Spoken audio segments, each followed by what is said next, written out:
మహారాష్ట్రలోని పూణే, పింప్రి చించ్వాడ్ ప్రాంతాల్లో కల్తీ మద్యం తాగి 12 మంది మృతి చెందారు. మరో 3 పరిస్థితి విషమంగా ఉంది.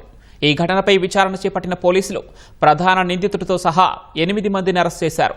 పింప్రి చించ్వాడ్ పరిధిలోని ఫుగేవాడి ప్రాంతంలో 7, పుణేలో 5 మృతి చెందినట్లు పోలీసులు తెలిపారు. ఈ మరణాలకు ఖచ్చితమైన కారణాలను కనుగొనేందుకు పోస్టుమార్టం నివేదిక కోసం ఎదురు చూస్తున్నామని ఓ అధికారి తెలిపారు. ఈ ఘటనపై స్పందించిన మహారాష్ట్ర సీఎం దేవేంద్ర ఫడ్నవీస్ కల్తీ మద్యం తయారీ వెనుక ఉన్న మొత్తం నెట్వర్క్ను గుర్తించామని తెలిపారు. ఇప్పటి వరకు 8 మందిని అరెస్టు చేశామని, త్వరలో మరికొన్ని అరెస్టులు ఉంటాయని చెప్పారు. ఎక్సైజ్, పోలీస్ అధికారులు సంయుక్తంగా ఈ వ్యవహారంపై దర్యాప్తు చేస్తున్నారని ఫడ్నవీస్ వెల్లడించారు.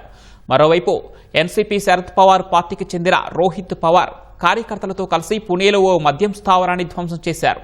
కల్తీ మద్యంతో 18 మంది చనిపోయారని ఆరోపించారు. ప్రభుత్వ వైఫల్యం, హోంశాఖలో అవినీతి కారణంగా అమాయకులు ప్రాణాలు కోల్పోయారని రోహిత్ పవార్ విమర్శించారు.